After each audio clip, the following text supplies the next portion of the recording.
Mtazamaji hujambo na karibu SQF TV. Moja kati ya vitu vinavyosababisha magonjwa au majeruhi kupoteza maisha kabla ya kufikishwa au mara tu baada ya kufikishwa vituo vya afya au hospitali ni kukosa huduma ya tiba ya dharura eneo alipo wakati wa kusafirishwa kuelekea hospitalini, kuchelewa kufika au kufikishwa hospitalini, au tu kutopata huduma stahiki ya dharura hata kama amewahi kufika. Kwa kuzingatia uzito wake, huduma ya dharura The Same Quality Foundation waliendesha warsha mbalimbali za utoaji wa huduma za dharura kwa watoa huduma za afya wakiwemo madaktari, wauguzi, viongozi wa dini pamoja na askari wa usalama ambao walifundishwa jinsi ya kusaidia kuokoa majeruhi wa ajali nchini. Nathani ni mmoja wa wakufunzi wa uokoaji majeruhi kwa askari wa usalama barabarani. My name is Nathan Karanda. I'm a psychiatric mental health nurse practitioner and the executive director and founder of COPI.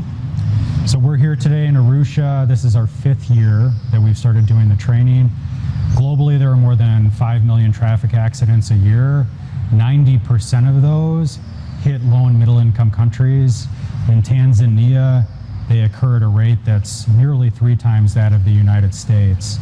And so what we're trying to do with our education here is prepare police officers who are already well positioned within the community to be able to adequately respond to those emergencies through providing them with some basic emergency medical education, some professional development.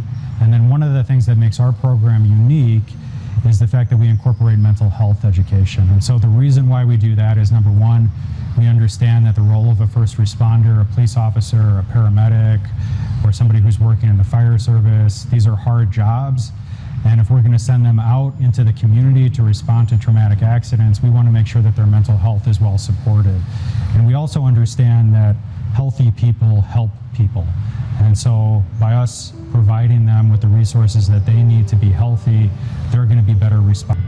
Afya ya akili ni moja kati ya hali za kiafya ambazo hazijapewa kipaumbele sana. SQF inafanya mafunzo ya afya ya akili kwa askari ambao kutokana na kazi zao wanashuhudia majanga mengi sana ambayo husababisha matatizo kadhaa ya afya ya akili. Evelini ni mmoja wa wataalamu na mkufunzi wa afya ya akili. Imekuwa ni siku nzuri sana kwa sababu tumekutana na watu ambao watu wafahamu, ni wageni kwetu, tumeinteract vizuri. Lakini pia kwa elimu tuliopewa, kwanza kwa upande wa afya ya akili, ni kwa hapa Tanzania nadhani ni swala ambalo limekuwa haliongelewi sana. Tukiangalia kwa mambo tuliozungumzia, kwa mfano mambo ambayo yanaathiri mfanyakazi akiwa eneo lake la kazi, ni masuala ambayo yametufumbua macho kwa upande fulani, kwa sababu tumejua hata namna ya kudili nayo. Ukipatwa na kitu fulani nitafanyaje? Rai kwa askari polisi ni watu ambao wanakutana nayo mambo sana kazini. Anaweza akafika nyumbani akajikuta alikutana na mtu kamzingua hivyo. Kwa nadhani imekuwa msaada pia kwao, na sisi kwa wahudumu wa afya inatusaidia pia kujua nikikutana na issue fulani ambayo itanipelekea kuifikiria hata nikifika nyumbani watu ili kuepuka nayo. Kwa watu wanaohudhuria, I wish waajiri nao wawe wanahusika kuattend hizi semina, kwa sababu mambo mengi yanayoathiri wafanyakazi yanasababishwa na waajiri wao, mazingira ya kazi. Kwa hiyo waajiri wakihusika, wakijifunza, sometimes wanaweza kujua hata how to deal na watu wakifanya makosa, kwa sababu sisi ni waajiriwa. Tukiatendi sisi, sometimes tutabaki nayo sisi, tunaweza tusiyafanyie kazi, labda tutafanyia kazi ikitokea pia tukawaongoza watu fulani. Lakini ikiwa mwajiri yupo anajua, pia anaweza akakaa chini akabaini matatizo mbalimbali au changamoto mbalimbali zinazotokea eneo lake la kazi na azifanyie vipi kazi. Mtazamaji, vipo vingi vinavyoweza kusababisha afya yako ya akili kuzorota: ajali, hali ya maisha na hata mazingira ya kazi, na bila kujua baadhi ya vifo husababishwa na afya ya akili. Tumsikilize Nancy ambaye ni mtaalamu wa afya ya akili. Hello, my name is Nancy Williams and I'm visiting Tanzania, Arusha, with a nonprofit group named COPI, and we are here talking about mental health. Mental health is a very misunderstood. It is something that we are starting to understand better, how brain diseases affect us. It's one of the leading causes of disability in the world. And we are very happy to be here. Tanzania, to work with community leaders and your healthcare providers and your police officers to learn together about how better treatment for mental health can help your community. We have found the people here to be wonderful and very resilient, and we are learning together about how to make our community better. Thank you for having us. I think we all need to keep doing what we're doing, which is to keep communicating, understanding what the problems are in our society, better understand how mental health affects us, and to really advocate for better treatments for people so that they can live their lives, go back to work, and be happier. One of the leading causes of disability and death is substance abuse, alcoholism, untreated depression, leading to suicide. These are medical conditions that are very treatable, and if we learn how to support each other, it helps everybody across the community. And we have been very impressed with the leaders and the doctors and the nurses and the police officers. And we are also learning from you about how we can help each other when we go back home. So we thank you for having us here. Katika warsha hii wakufunzi wamesisitiza licha ya kumpatia huduma ya dharura mgonjwa au majeruhi afya ya akili, pia yapaswa kuangalia kwa umakini mkubwa zaidi. Tukumbuke ya kwamba ni warsha ya huduma ya dharura. Naam, watoto nao hawakuachwa kando, maana ni taifa la kesho. Na hivyo sehemu ya pili ya warsha hii ilifanyika hoteli ya Green Milia iliyokuwa na mafunzo kadhaa kama mtaalamu huyu wa dharura anavyosema. Hello, I'm Dr. Sam Abelson. I'm an emergency department physician from Minneapolis, Minnesota. And I also am a instructor at the emergency medicine department at the University of Minnesota. We came here this week and next week with a team of about 10 people from Minnesota as well as other places in the United States to teach courses here in Arusha, Tanzania at the Emergency Medicine Conference. We're here teaching PALS, which is Pediatric Advanced Life Support, ACLS, which is Advanced Cardiac Life Support, and also teaching point of care ultrasound. Vitu vya kuzingatia katika utoaji wa huduma ya dharura ni ukaguzi wa awali ambao huwa nao unahitaji umakini mkubwa, maana hatima ya uhai wa mgonjwa au majeruhi huonekana hapa. Tuwasikilize washiriki wa warsha hii. Greetings. My name is Dr. Raza and I've been practicing in Arusha for almost last 20 years. This certainly is a very valuable learning experience. The courses like this are not given due importance, which must be given. I'm very, very much thankful to SQF and to all the doctors who travel all the way from USA and came here to teach us and to train us and to make us a better doctor and a better diagnostician. It's been good, it's been great, it's been practical. I've learned new type of skills, new drugs to use, so I'm glad to be here. Tumeweza kujifunza kuhusu masuala mbalimbali ambayo yanapelekea mtu kupoteza maisha haraka, ambayo inahusiana na cardiac arrest. Tunaweza kusema mshtuko wa moyo, lakini pia tunaweza kusema masuala ya tachycardia pamoja na bradycardia, ambayo pia nayo yanahusishwa katika masuala haya ambayo yanaweza kumpelekea mtu kupoteza maisha kwa haraka. Ninamshukuru Mungu sana kwa kuwepo kwenye hii conference ambayo imefanyika hapa Arusha Grand Maria Hotel, ambayo imechukua siku 3. Imekuwa nzuri sana, imebadilisha mambo mengi, imenifanya nifahamu vitu vingi kwa wakati mmoja. Maoni yangu, nimeridhika na muda ambao tumekuwa nao, tumejifunza hapa, lakini nilitamani kama kwa waandaaji wangeweza kuongeza muda kidogo ili watu wapate uhuru zaidi wa kujifunza na kupata vile vitu vizuri ambavyo vimepatikana kama mimi nilivyopata kwa siku 3 zilizokuwepo.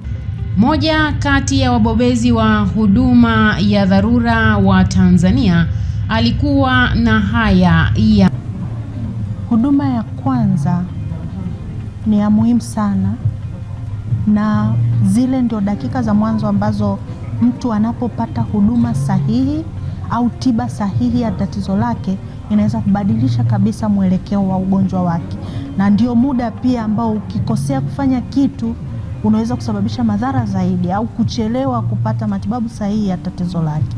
Kwa sisi tunaiweka kama huduma ya kwanza, lakini zaidi sana katika mazingira ya hospitali ni zaidi ya huduma ya kwanza. Tunaita advanced life support treatment, kwa sababu vile tunavyovifundisha na kuvitoa ni venye uwezo mkubwa sana wa kuweza kusaidia mtu kwenda kwa uelekeo sahihi wa kupona maradhi yake. Moja kati ya vifaa tiba muhimu katika kugundua baadhi ya magonjwa haya ya dharura ni ultrasound. Dr. Joshua alikuwa mkufunzi wa washa hii ya ugunduzi wa magonjwa kwa kutumia ultrasound. What our hope is with this conference is that we can empower some of our students to bring their understanding of this technology back to their patients so that they can be even better diagnosticians and take even better care of their patients. If I could have any dream with this, it would be that 10 years from now, this technology is regularly incorporated into clinical practice, that people have easy access to the tools that they need to do to take care of their patients, and that the people of Tanzania are getting better health care because of our presence. Washa hizi zote zilifanyika kabla ya kongamano la kisayansi ambalo lilifanyika tarehe 18 hadi tarehe 19 Januari 2024 katika hoteli ya Grand Maria Arusha, Tanzania, ambapo wanenaji kutoka nchi mbalimbali zikiwemo Marekani, Australia, Afrika ya Kusini, Namibia, Nigeria, Kenya na wenyeji Tanzania walizungumza. Wataalamu hao walikutana wakati wa mapumziko mafupi kubadilishana mawazo. Kwa kusheheni kozi kedekede, washa hizi hazikusahau washa utafiti, na huyu ni mmoja wa wakufunzi wa utafiti. Hi, my name is Ellen Weber. My students call me Baby. I am a professor of emergency medicine at the University of California. For the last 10 years, I've been coming to Tanzania to teach research to the residents in emergency medicine at Muhimbili National Hospital, and to the faculty and doctors and nurses who are in emergency medicine around Tanzania. I'm here this week at the Arusha Emergency Medical Conference, and I'm teaching a 3-day research workshop. And I'm doing that because I really feel that with emergency medicine being a new specialty here in Tanzania, and in fact in sub-Saharan Africa, that we really need to have our own body of research. Most of what we know about emergency medicine is based on research and information that's been drawn from high-income countries, and some of that may or may not work here.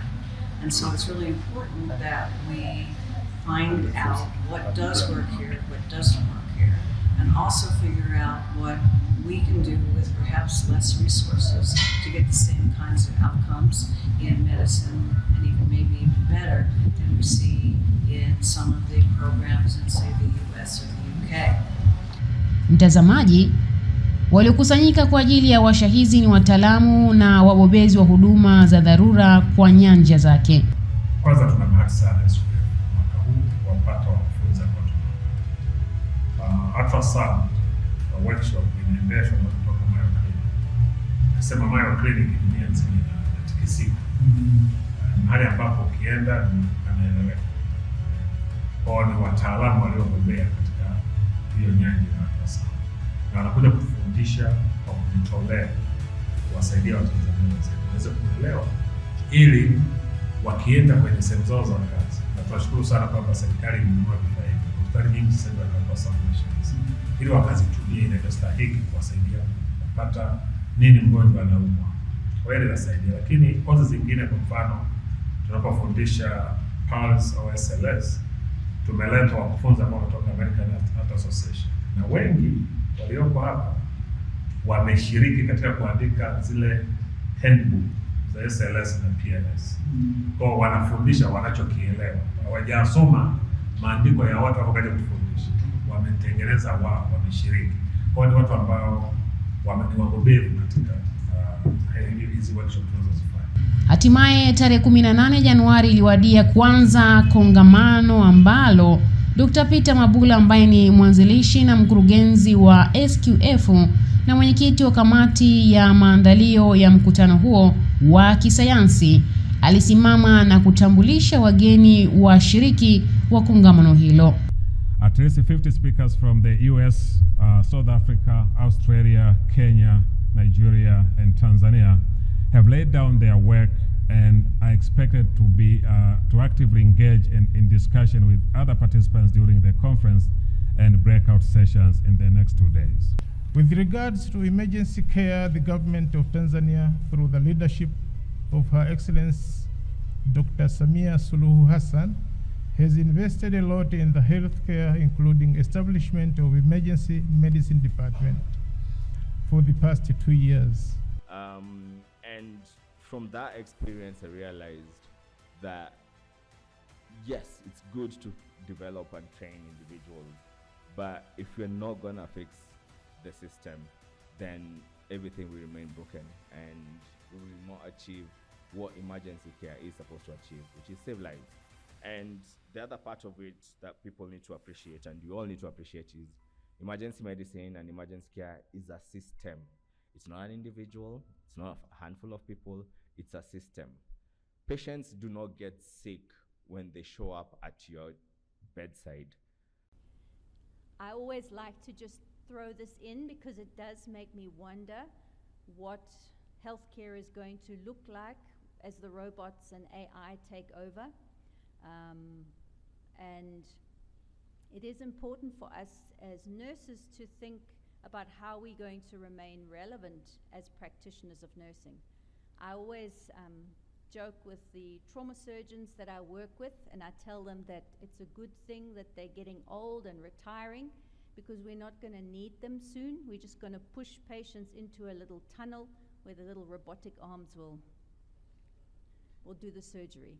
But jokes aside, we don't know how this is going to change healthcare, and I think we have to think about how we need to reframe our education and how we need to prepare our students for the future where AI, etc., are integral parts.